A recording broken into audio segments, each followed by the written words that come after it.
میں آپ کو بتاؤں سیدی اعلیٰ حضرت امام اہل سنت فاضل بریلوی رضی اللہ تعالیٰ عنہ جب ماررہ مطہرہ تشریف لے گئے تھے اس وقت وہ جوان تھے۔ السلام علیکم ورحمۃ اللہ تعالی وبرکاتہ۔ ناظرین، آئیے ہم آپ سنتے ہیں مفتی سلمان اجری صاحب کا لاجواب بیان۔ ویڈیو کو زیادہ سے زیادہ شیئر کر دیجئے۔ اگر آپ مصطفیٰ چینل پر نئے ہو تو چینل کو ضرور سبسکرائب کر لیجئے۔ آئیے ہم آپ سنتے ہیں مفتی سلمان اجری صاحب کا لاجواب بیان۔ میں آپ کو بتاؤں سیدی اعلیٰ حضرت امام اہل سنت فاضل بریلوی رضی اللہ تعالیٰ عنہ جب ماررہ مطہرہ تشریف لے گئے تھے اس وقت وہ جوان تھے، 20-22 سال کی عمر ہوگی، اور ان کے پیر و مرشد کی عمر 80 کے اوپر تھی، غالباً عمر زیادہ ہو چکی تھی۔ بیعت ہونے کے لیے گئے تھے اعلیٰ حضرت، اور ماررہ کے اس بزرگ کے پاس جن کو خاتم الاکابر سید آل رسول احمدی مارروی رحمۃ اللہ علیہ کہا جاتا ہے، اولیاء اکرام میں ایک سند ہے ان کی، حضرت سید آل رسول مارروی کی۔ جب ماررہ مطہرہ اعلیٰ حضرت گئے وہاں پر تو حال یہ تھا کہ سید آل رسول مارروی رحمۃ اللہ علیہ مرید تو کرتے تھے لیکن خلافت کا معاملہ بہت الگ تھا۔ ہر کسی کو خلافت کا پٹا نہیں ڈال دیا جاتا تھا، کسی کو 10 سال 12 سال مجاہدے کرواتے وہاں خانقاہ میں رکھ کر پھر خلافت دیتے تھے۔ لیکن اعلیٰ حضرت جب گئے تھے وہ کمرہ آج بھی وہاں ماررہ میں موجود ہے، جس حجرے کے اندر اعلیٰ حضرت اور ان کے پیر و مرشد صرف 2 ہی لوگ بیٹھے تھے۔ بیعت کیے، مرید تو ہوئے، اور پیر و مرشد نے ساری خلافتیں اسی مجلس میں دی۔ اب جو بات میں کہنے جا رہا ہوں وہ توجہ، 22 سال کا نوجوان امام اہل سنت احمد رضا خان اور 80 سال سے زیادہ کے بزرگ حضرت سید آل رسول مارروی رحمۃ اللہ علیہ، 20 سال اور 80 سال میں فرق ہے کہ نہیں ہے؟ جوان کیسا دکھتا ہے، بوڑھا کیسا دکھتا ہے؟ اعلیٰ حضرت جب وہاں پر بیعت کر کے خلافتیں لے کر کے جب حجرے سے باہر نکلے، دروازہ کھلا تو بہت سے لوگ باہر کھڑے تھے، سیدی آل رسول مارروی رحمۃ اللہ علیہ کے مریدین، وہاں علماء اور صلحاء بہت سارے موجود تھے۔ دروازہ جیسے کھلا پیر اور مرید دونوں باہر آ رہے تھے۔ اب سنیے جو بات میں کہہ رہا ہوں، تاریخ میں لکھا گیا ہے کہ سبوں نے کہا کہ دیکھ کر کے یہ اندازہ نہیں ہو رہا تھا، دونوں کی شباہت ایک سی لگ رہی تھی، دونوں کی شباہت ایک جیسی لگ رہی تھی۔ یہ چند لمحوں کی صحبت مرشد کی 22 سال کے جوان کو خاتم الاکابر کی شباہت عطا کرتی ہے۔ یہ باطنی صحبت ہے، یہ باطنی صحبت ہے۔ اور صحبت کا اثر میں آپ کو بتاؤں، بد ہیں تو کیا ہوا، صحبت اچھوں کی ہو۔ اسی لیے اعلیٰ حضرت نے کیا کہا ہے، کیسے آقاؤں کا بندہ ہوں رضا، بول بالے میری سرکاروں کے۔ میرے عزیزو، سلطان الاولیاء غوث الاعظم دستگیر رضی اللہ تعالیٰ عنہ کا ماہ مبارکہ چل رہا ہے۔ 2 باتیں عرض کروں گا میں آج آپ کے درمیان، صرف اور صرف برکت حاصل کرنے کے لیے آیا ہوں، کافی دن ہو گئے تھے۔ 2 چیزیں مشہور ہیں غوث پاک کی زندگی کے واقعات میں، بہت سارے ہیں، کرامات بہت سارے ہیں، اس میں سے 2 میں آپ کے سامنے رکھتا ہوں۔ ایک بار اپنی خانقاہ میں سلطان الاولیاء سیدنا عبد القادر جیلانی رضی اللہ تعالیٰ عنہ آرام فرما رہے ہیں اور محو خواب ہیں، اور آپ کو سوتے ہوئے دیکھ کر کے ایک چور اندر داخل ہوا۔ مشہور ہے، اس چیز کو آپ نے سنا ہے۔ وہ چور آپ کا جبہ چرانے آیا تھا۔ سنا ہے کہ غوث پاک کا جبہ بڑا قیمتی ہوتا تھا، ایک بار چوری کر لے تو پھر پوری زندگی اس کی چل پڑے، کافی قیمتی ہوتا تھا۔ تو چور اندر داخل ہوا، ابھی وہ جبہ ہاتھ میں اٹھایا ہی تھا کہ دروازے پر دستک ہو گئی۔ تو غوث پاک رضی اللہ تعالیٰ عنہ نے آنکھیں کھولے بغیر کہا آ جائیے اندر۔ دروازہ کھولا، اندر آئے ایک صاحب، وہ کون تھے؟ حضرت خضر علیہ السلام تھے۔ حضرت خضر علیہ السلام آئے اور کہا سیدی، کس سے؟ حضرت شیخ عبد القادر جیلانی رضی اللہ تعالیٰ عنہ سے، کہا بصرہ کے یا کسی شہر کے قطب کا انتقال ہو گیا، وہاں پر قطب اب کون ہوگا؟ یہ تعینات جو ہوتے ہیں، ہر شہر میں ایک قطب ہوتا ہے اللہ کا، ایک ولی ہوتا ہے، یہ غوث العظم دستگیر اللہ تعالیٰ عنہ کے زمانے میں تصرف اللہ نے ان کو عطا کیا تھا۔ حضرت خضر علیہ السلام ان سے پوچھتے ہیں کہ اس شہر کا قطب کون ہوگا؟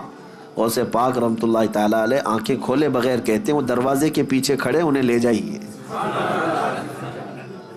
جو جبہ ہاتھ میں پکڑے ہوئے کھڑا تھا کہ اب پکڑا جاؤں، اب پکڑا جاؤں، اب پکڑا جاؤں گا، اور آنکھیں کھولے بغیر پیران پیر نے کہا وہ دروازے کے پیچھے جو کھڑے ان کو لے جائیے۔ حضرت خضر علیہ السلام نے دروازہ کھینچا تو دیکھا ایک سادہ سا آدمی ہے، جبہ ہاتھ میں اٹھایا ہوا ہے اور تھر تھر کانپ رہا ہے۔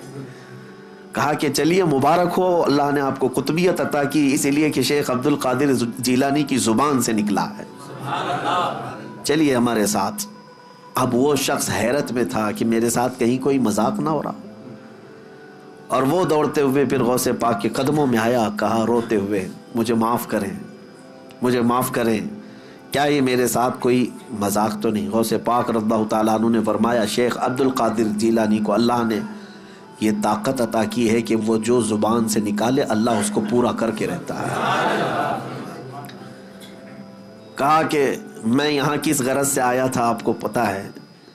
میرے ہاتھ میں آپ کا اٹھایا ہوا جبہ تھا۔ غوث پاک رضی اللہ تعالیٰ عنہ نے فرمایا سب ہمیں پتا ہے، اور ہم چاہتے ہیں کہ تمہارے اس منصب کو، تمہاری اس ڈیوٹی کو بدل کر کے دوسری ڈیوٹی دے دی جائے۔ اب یہ واقعہ تو ہم نے سنا، کئی مرتبہ سنا، لیکن ایک بزرگ سے میں نے سنا، اور انہوں نے یہ بیان فرمایا اور کہا کہ بیٹا آپ جانتے ہو چوری کرنے والے کو تو سزا دی جاتی ہے، اسلام سزا دیتا ہے، اور یہاں وہ جبہ ہاتھ میں لے کر چرایا ہوا آدمی رنگے ہاتھوں پکڑا گیا، سزا دیتے ہاتھ کاٹتے ہیں، اور اس کو بجائے اس کے کہ صرف معاف کر کے چھوڑتے پھر قطبیت کا مقام بھی دے دیا۔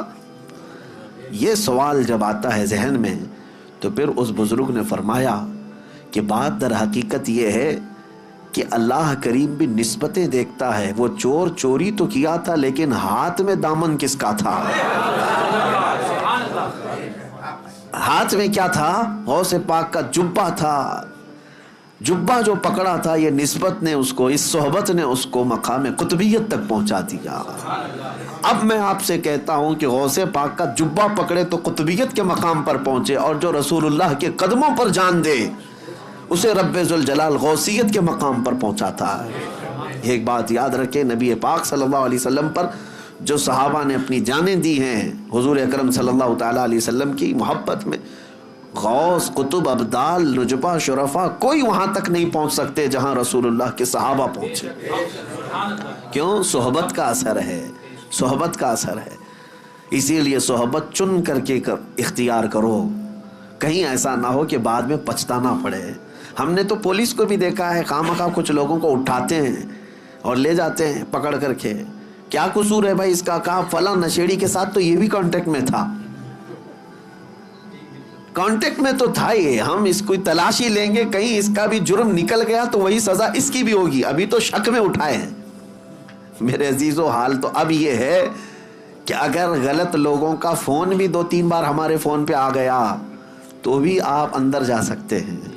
یہ صحبت کا اثر آپ دیکھو، دنیا میں جب آپ کو پکڑا سکتا ہے تو پھر آخرت میں کس قدر سخت ہوگا، اندازہ کرو میرے عزیزو۔ اس لیے اپنی صحبت کو پاک رکھو، اپنی صحبت کو پاک رکھو۔ ایسا نہیں ہے، بعض لوگ یہ کہتے ہیں کہ ہم تو اس میں کچھ حصہ نہیں لیتے، میں سب کی بات نہیں کر رہا، اب صحبت کے لیے بعض تفریق بھی میں آپ کو بتا دوں، عوام الناس، آپ لوگوں کے لیے یہ ضروری ہے کہ اپنی صحبت کا انتخاب خوب اچھا رکھو، اپنی اولاد کے لیے بھی۔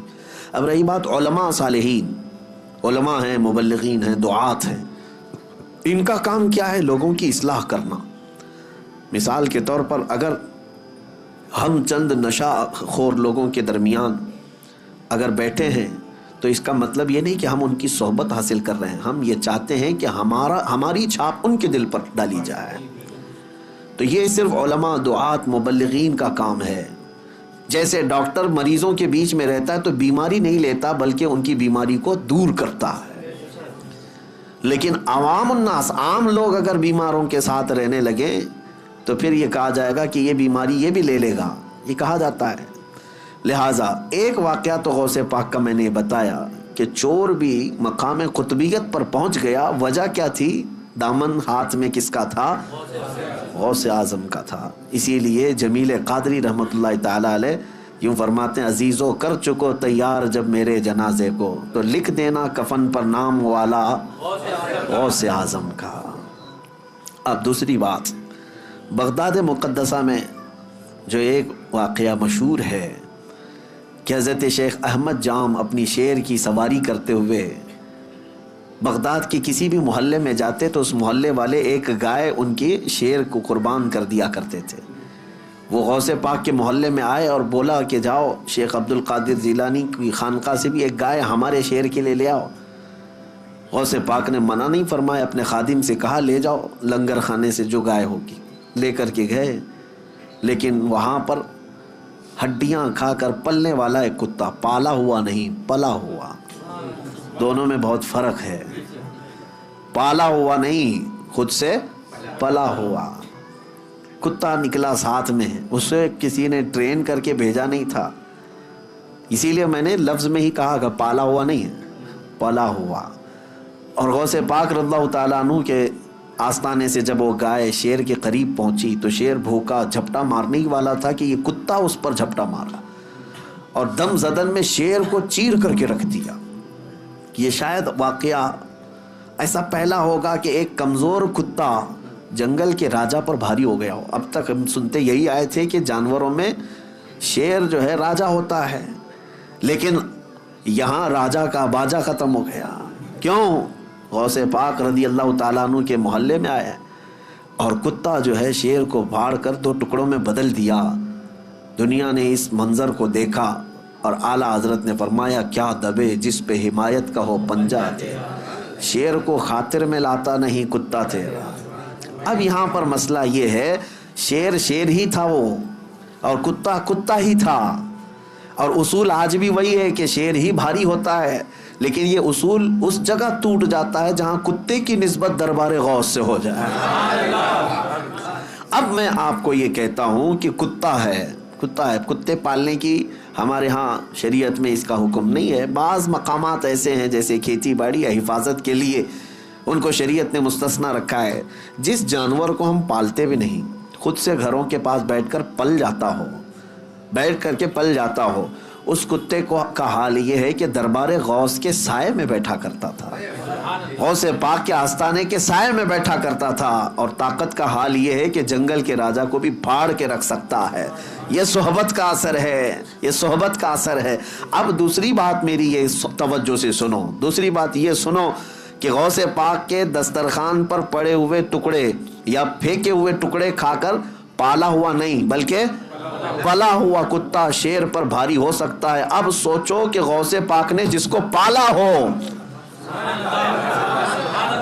پلا ہوا نہیں بلکہ غوث پاک کے ہاں پالا ہوا، اور وہ بھی کتا نہیں، کوئی وقت کا عالم دین ہو تو پھر وہ اپنے زمانے کا مجدد اعظم بن جاتا ہے۔